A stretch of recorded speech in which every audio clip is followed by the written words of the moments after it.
ராமர் எப்படி இறந்தார்? ராமாயணத்தில் எழுதியது போல. ராமாயணத்தின் இதிகாச நாவல் இந்துக்களின் இதயங்களிலும் மனங்களிலும் ஏராளமான முக்கியத்துவத்தை கொண்டுள்ளது. இந்து கலாச்சாரத்தின் இதிகாச புராணங்களில் ஒன்றாக கருதப்படும் ராமாயணம், வருங்கால தலைமுறையினரை கவரக்கூடிய பாடங்களை கொண்ட புராணக் கதைகளை தன்னுடன் வைத்திருக்கிறது. ராமாயணம் சமஸ்கிருதத்தில் எழுதப்பட்ட ஒரு பண்டைய இந்திய காவியம். மகாபாரதத்துடன் இது இந்து மதத்தின் 2 இதிஹாசாக்கள் அல்லது புனித நூல்களில் ஒன்றாக கருதப்படுகிறது. மகரிஷி வால்மீகி காவியம் கோசல ராஜ்யத்தில் உள்ள அயோத்தி நகரின் புகழ்பெற்ற இளவரசரான ராமனின் கதையைச் சொல்கிறது. மகரிஷி வால்மீகியின் நாவல் ராமரின் கதையை பின்தொடர்கிறது. மேலும் இந்த காவிய கதை முடிந்த பிறகு நீண்ட காலமாக நீடிக்கும் கேள்விகளில் ஒன்று ராமரின் தலைவிதி மற்றும் அவரது மறைவு. இந்த கட்டுரையில் ராமாயணத்திற்கு பதிலாக ராமர் எப்படி மறைந்தார் என்பதை பற்றி பார்ப்போம். ராமாயணத்தில் ராமரின் மரணம் குறிப்பிடப்படவில்லை. ராமாயணம் ராமரின் வாழ்க்கையை விவரிக்கிறது மற்றும் அவரது செயல்களின் மூலம் அவர் வாதிட்ட மதிப்புகள் மற்றும் நற்பண்புகளுக்கு வழிகாட்டியாக செயல்படுகிறது. வனவாசத்தில் இருந்து அயோத்திக்கு திரும்பிய பிறகு அவர் பல 100 ஆண்டுகளாக இந்திய துணைக்கண்டத்தின் பேரரசராக இருந்தார் என்று பிரபலமாக கருதப்படுகிறது. அசல் ராமாயண இதிகாசம் இராவணன் மீது ராமரின் வெற்றியுடன் முடிவடைகிறது மற்றும் ராமர் அயோத்திக்கு திரும்பிய பிறகு நடந்த நிகழ்வுகளை பற்றி மேலும் குறிப்பிடவில்லை. ராமாயணமே அவர் தனது முடிவை எவ்வாறு சந்தித்தார் என்பதற்கான குறிப்புகளை வழங்கவில்லை என்றாலும் பிற பண்டைய எழுத்துக்கள் செய்கின்றன. ராமர் அயோத்திக்கு திரும்பிய பிறகு அவரது வாழ்க்கையை பற்றிய எந்த கலா தேவா நீதிமன்றத்தில் ராமரை தரிசிக்கிறார். பத்ம புராணத்தின் ஒரு புராணக்கதை. ஒரு நாள் பகவான் ராமர் தனது அரசவையில் இருந்தபோது ஒரு வயதான துறவி உள்ளே வந்து அவருடன் ஏதோ ஒன்றை பற்றி தனிப்பட்ட முறையில் பேசச் சொன்னார். சம்மதித்த பிறகு சம்பந்தப்பட்ட விஷயத்தை பற்றி விவாதிப்பதற்காக ராமர் முனிவரை ஒரு தனி அறையில் அழைத்துச் சென்றார். ராமரின் தம்பியான லட்சுமணன் கதவுக்கு வெளியே அவர்களுக்காக காத்திருந்தான். ராமர் துறவியுடன் தனியாக இருந்தபோது அவர் அறையில் வேறு யாரையும் அனுமதிக்க வேண்டாம் என்று தனது சகோதரரிடம் கூறினார். அறைக்குள் நுழைந்தாலோ அல்லது அவர்களின் உரையாடலை குறுக்கிட முயன்றாலோ மரண தண்டனை வழங்கப்படும் என்றும் அவர் கூறினார். லக்ஷ்மணன் அறையை பாதுகாப்பதில் பணிவானவன். லக்ஷ்மண பகவான் தனது சகோதரருக்கு விசுவாசமான மற்றும் விசுவாசமான ஒரு அர்ப்பணிப்புள்ள உடன்பிறந்தவர். எனவே தனது விசுவாசத்திற்கு உண்மையாக நின்று லக்ஷ்மண பகவான் ஒரு மரியாதைக்குரிய மனிதராக இருந்தார். மேலும் சாதுவிற்கும் அவரது சகோதரருக்கும் தனது வார்த்தையை கொடுத்து தனது சகோதரனும் துறவியும் விட்டுச் சென்ற அறையை உண்மையாக காக்க விட்டுவிட்டார். ஸ்வஸ்திகாவின் அயோத்தியாவின் ராம் லல்லா பொழுதுபோக்கு. ராமர் எப்படி இறந்தார்? வலைப்பதிவு. ராமர் எப்படி இறந்தார்? ராமாயணத்தில் எழுதியது போல. கௌரவ் பாலகிருஷ்ணன், மார்ச் 24, 2023 அன்று. ராமாயணத்தின் இதிகாச நாவல் இந்துக்களின் இதயங்களிலும் மனங்களிலும் ஏராளமான முக்கியத்துவத்தை கொண்டுள்ளது. இந்து கலாச்சாரத்தின் இதிகாச புராணங்களில் ஒன்றாக கருதப்படும் ராமாயணம், வருங்கால தலைமுறையினரை கவரக்கூடிய பாடங்களை கொண்ட புராணக் கதைகளை தன்னுடன் வைத்திருக்கிறது. ராமாயணம் சமஸ்கிருதத்தில் எழுதப்பட்ட ஒரு பண்டைய இந்திய காவியம். மகாபாரதத்துடன் இது இந்து மதத்தின் 2 இதிஹாசாக்கள் அல்லது புனித நூல்களில் ஒன்றாக கருதப்படுகிறது. மகரிஷி வால்மீகி காவியம் கோசல ராஜ்யத்தில் உள்ள அயோத்தி நகரின் புகழ்பெற்ற இளவரசரான ராமனின் கதையைச் சொல்கிறது. மகரிஷி வால்மீகியின் நாவல் ராமரின் கதையை பின்தொடர்கிறது. மேலும் இந்த காவிய கதை முடிந்த பிறகு நீண்ட காலமாக நீடிக்கும் கேள்விகளில் ஒன்று ராமரின் தலைவிதி மற்றும் அவரது மறைவு. இந்த கட்டுரையில் ராமாயணத்திற்கு பதிலாக ராமர் எப்படி மறைந்தார் என்பதை பற்றி பார்ப்போம். ராமாயணத்தில் ராமரின் மரணம் குறிப்பிடப்படவில்லை.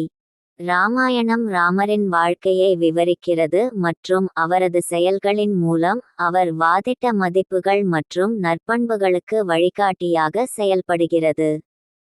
பல ஆண்டுகளாக நாடுகடத்தப்பட்டு அயோத்திக்கு திரும்பிய பிறகு அவர் பல 100 ஆண்டுகளாக இந்திய துணைக்கண்டத்தின் பேரரசராக இருந்தார் என்று பிரபலமாக கருதப்படுகிறது. அசல் ராமாயண இதிகாசம் இராவணன் மீது ராமரின் வெற்றியுடன் முடிவடைகிறது மற்றும் ராமர் அயோத்திக்கு திரும்பிய பிறகு நடந்த நிகழ்வுகளை பற்றி மேலும் குறிப்பிடவில்லை.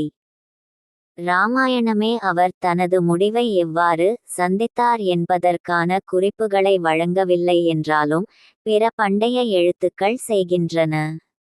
ராமர் அயோத்திக்கு திரும்பிய பிறகு அவரது வாழ்க்கையை பற்றிய எந்த தகவலும் வால்மீகியின் ராமாயணத்தில் காணப்படவில்லை. கலா தேவா நீதிமன்றத்தில் ராமரை தரிசிக்கிறார்.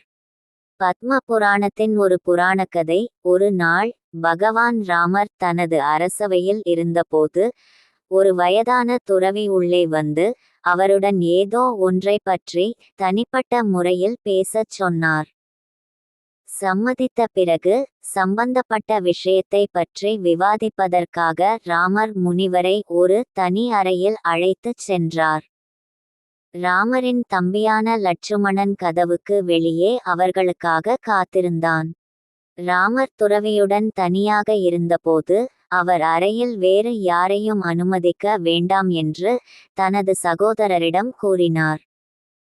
அறைக்குள் நுழைந்தாலோ அல்லது அவர்களின் உரையாடலை குறுக்கிட முயன்றாலோ மரண தண்டனை வழங்கப்படும் என்றும் அவர் கூறினார். லக்ஷ்மணன் அறையை பாதுகாப்பதில் பணிவானவன்.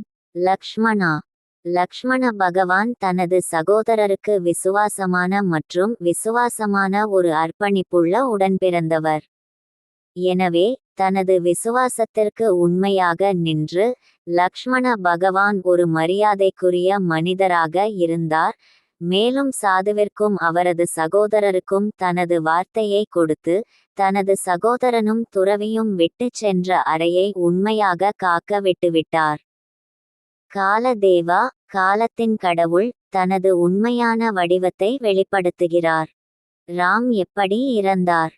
பகவான் ராமர் சாதுவிடம் அது எதை பற்றியது என்பதை கண்டறிய அவரது வருகைக்கான காரணத்தை கேட்டார். இதற்கு பதிலளிக்கும் விதமாக சாது வெறுமனே புன்னகைத்தார்.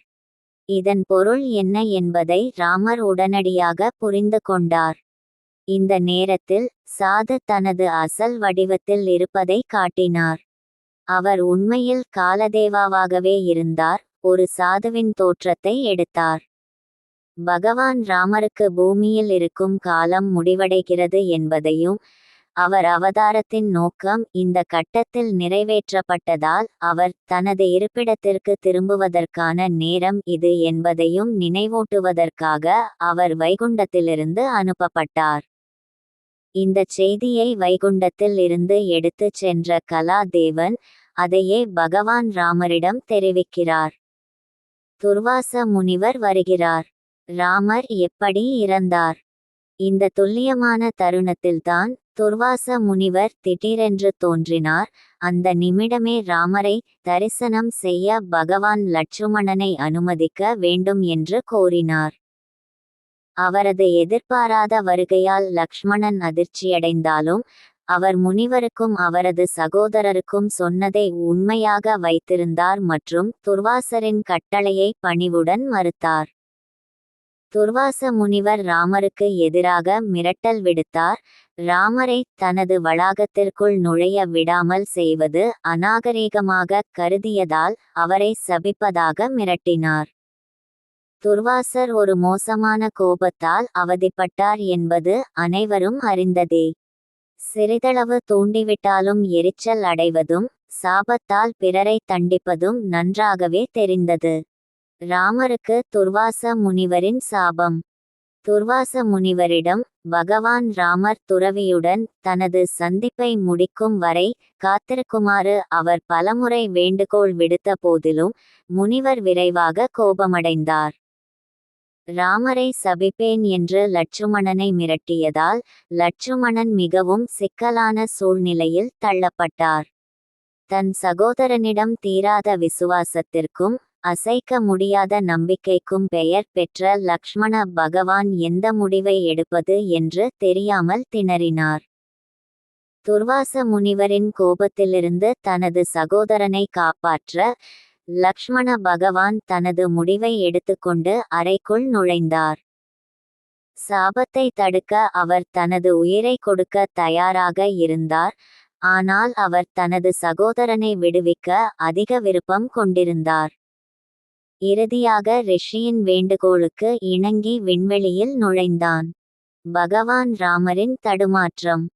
லக்ஷ்மணன் எதிர்பாராத விதமாக அறைக்குள் நுழைந்தபோது ராமர் அதிர்ச்சியடைந்தார். ஆனால் துர்வாசரிடமிருந்து அவரை மீட்பதற்காக அவரது இருப்பு அழைக்கப்பட்டதை அவர் விரைவாக உணர்கிறார். காலம் கடந்து விட்டதாலும் வாக்குறுதியை நிறைவேற்ற வேண்டியதாலும் கால தேவன் லட்சுமணனை ராஜ்யத்திலிருந்து நாடு கடத்த வேண்டும் என்று முன்மொழிந்தார். இது மரணத்தை விட மோசமான விதி. எனவே லக்ஷ்மணனை ராஜ்யத்தை விட்டு வெளியேறுமாறு பகவான் ராமரால் கட்டளையிடப்பட்டார். லக்ஷ்மணனின் ஜல சமாதி. பகவான் ராமர் இல்லாமல் எங்கு வாழ முடியும் என்பதை லட்சுமணனால் புரிந்து கொள்ள முடியவில்லை. அவர் தனது அவதார நோக்கம் நிறைவேறியதாக முடிவு செய்து ஜல சமாதிக்குள் நுழைந்தார். ராமரின் வருகையை எதிர்பார்த்து சீதை லட்சுமணனை விட முன்னதாகவே வைகுண்டத்தை விட்டு வெளியேறிவிட்டதாக காலதேவன் தெரிவித்தார். அடுத்த வரிசையில் லக்ஷ்மணன் வைகுண்டத்தில் ராமரை சேவிக்க தன்னை தயார்படுத்திக் கொள்ள வேண்டியிருந்தது. தண்ணீரில் முழுமையாக மூழ்கி மரணச் சுருளை விட்டு வெளியேறுவது ஜல் சமாதி என்று அழைக்கப்படுகிறது. லக்ஷ்மணன் வெளியேறிய உடனேயே ராமர் தனித்து விடப்பட்டார். மேலும் அவர் ராமராஜ்யத்தை நிறுவி தனது குடிமக்கள் அனைவருக்கும் நீதி வழங்கியதால் இப்போது பூமியில் இருப்பதில் எந்த அர்த்தமும் இல்லை. நல்லவர்களை பயமுறுத்தி கொண்டிருந்த லங்காவின் அரக்க மன்னன் ராவணனை வெல்வதற்காக பூமிக்கு அனுப்பப்பட்ட கடவுளின் அவதாரம். உடன்பிறப்பு, பெற்றோர் மற்றும் மனைவியாக அவர் தனது பாத்திரத்தை முடித்தார். தான் போன பிறகு எல்லாம் சாதாரணமாக செயல்படும் என்பதை உறுதி செய்து கொண்ட பிறகு விடைபெறும் நேரம் இது என்று முடிவு செய்தார். ராமர் ஜல சமாதி. ராமராஜ்யத்தின் மக்களுக்கு அவர்களின் தலைவரான ராமர் தனது சகோதரர்கள் மற்றும் அவர்களின் மகன்களுக்கு அதிகாரத்தை மாற்றுவதாக அறிவித்தார். அவர் அரண்மனையை விட்டு வெளியேற தயாரானபோது அயோத்தியின் பெரும்பான்மையான மக்கள் அவரைச் சுற்றி திரண்டனர். சரையு நதியின் ஆழமான பகுதிக்கு அவர்களுடன் நடந்து சென்றதன் மூலம் பகவான் ராமர் அவர்களுக்கு அனைத்து மோட்சத்தையும் இறுதி விடுதலையையும் வழங்கினார். அவரது குடிமக்களும் அவ்வாறே உணர்ந்தனர். இது ஒரு யுகத்தின் இறுதி நாட்களை குறித்தது. அது இன்றுவரை மனிதர்களின் கூட்டு உணர்வில் உள்ளது. தங்கள் நேரத்திலும் அவரவர் வழிகளிலும் ராமர், லக்ஷ்மணன், சீதை ஆகியோர் தங்கள் வீடுகளுக்கு திரும்பிச் சென்றனர். முடிவுரை. இதனால் ராமர் எப்படி இறந்தார் என்பதுதான் கதை. இந்து புராணங்களில் மிக பெரிய போர்வீரர்களில் ஒருவரான ராமாயணத்தின் மாபெரும் இதிகாச கதையில் ராமர் மரணம் குறிப்பிடப்படவில்லை. சரையு நதிக்கரையில் மறைந்துவிட்டதாக பிரபலமாக நம்பப்பட்டாலும் ராமர் இந்திய கலாச்சாரத்தில் மிகவும் விரும்பப்படும் மற்றும் மதிக்கப்படும் நபர்களில் ஒருவராக தனது பலத்தை தொடர்ந்து வைத்திருக்கிறார். நன்றி.